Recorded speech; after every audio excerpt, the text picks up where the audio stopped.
Water. It is the most essential element on Earth to sustain life. Water is used to produce food, energy, and mineral resources that allow society to function smoothly.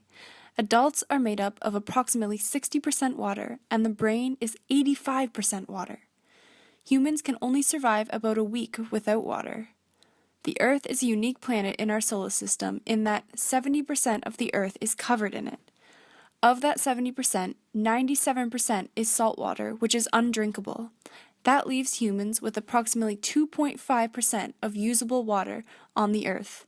That is why it is so important to take action to reduce and even stop water pollution. Oxygen-demanding waste is when bacteria removes the much-needed dissolved oxygen in the water.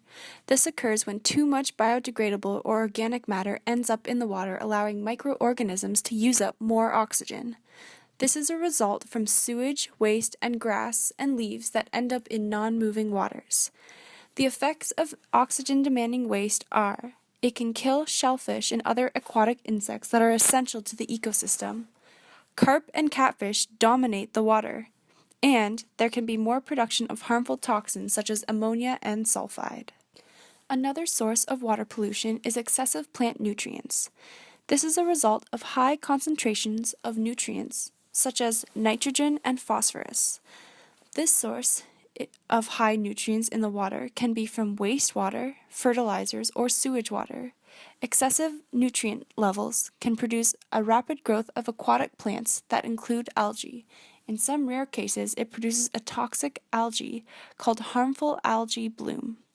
The effects of excessive plant nutrients are: it can clog fish gills and block sunlight from the water. Harmful algae bloom can kill fish, mammals, birds, and even cause human illness. A third thing is the water becomes undrinkable. Pollution is surface pollution. This is a result of hazardous substances or materials that come into contact or stay in surface water.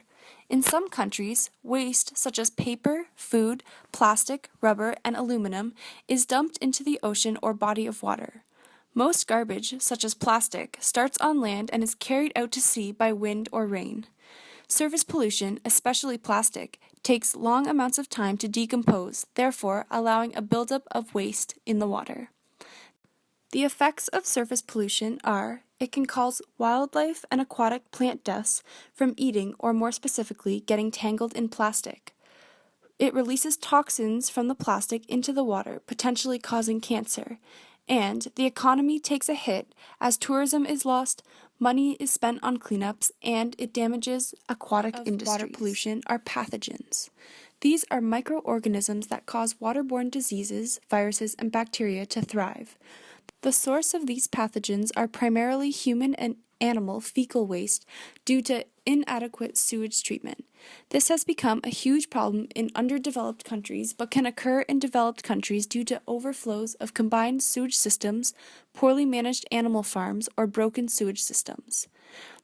The effects of pathogens are: it can cause fish and other water life to die. It can cause diseases such as dysentery, typhoid fever, hepatitis, or cholera. Many people, especially children in underdeveloped countries, die from these pathogens. This is another source of water pollution. It is primarily from industries such as mining or farming. They are usually used to control weeds, insects, or pests, but can easily pollute bodies of water. Other hard metal toxins such as mercury and arsenic can enter the water naturally or from human activity such as coal burning or just metal processing in general. The effects of toxic chemical waste are: it can slow down development in aquatic life, make them infertile, and even kill them.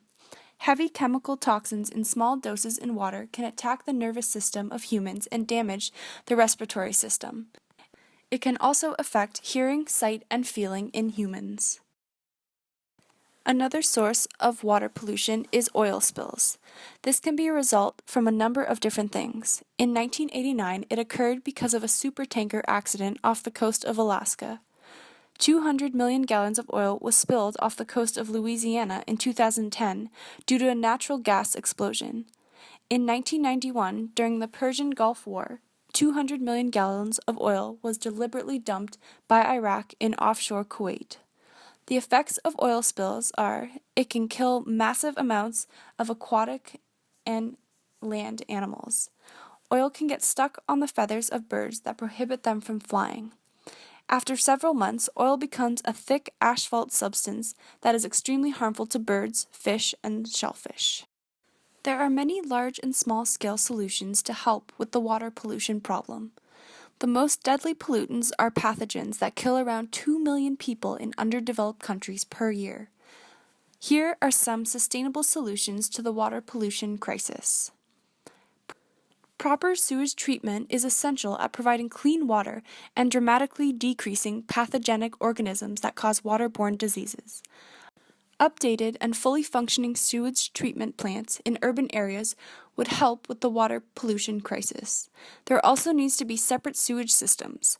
One system needs to be for runoff rainwater that goes directly into rivers, and the other needs to be specifically for wastewater that goes to a water treatment plant. Another option for sewage treatment systems is a septic system for homes in rural areas. It is important that septic systems stay maintained and are established in the proper soil. Financial aid can be considered part of a solution for the water crisis, especially in underdeveloped countries. These countries need money in order to develop adequate sewage treatment facilities to limit the amount of pathogens in the water. Even just donating $1 can be extremely beneficial, as clean water leads to healthier people, which allows people to make gains in the workforce and in school. It also prevents many unnecessary deaths. Legislation acts can be an important solution, as it helps to eliminate or greatly reduce point sources of water pollution. The Clean Water Act of 1972 helped urge the federal government to clear up legal uncertainties when it came to protecting headwaters, streams, and wetlands from potential pollutants. Almost 60% of the United States bodies of water are protected. Constant updates and amendments can further the cause of helping with the water pollution crisis. Localized everyday solutions are things people can do on a daily basis to reduce pollutants getting into the water. It is extremely important to always use the correct bin when throwing away garbage. Use water wisely. Don't keep the tap running any longer than necessary. Try and keep soil, leaves, and grass clippings off driveways, sidewalks, and roads to reduce the amount of natural pollutants running into drains. Always use a necessary means to throw away chemicals or hazardous liquids. Never pour it down a storm drain.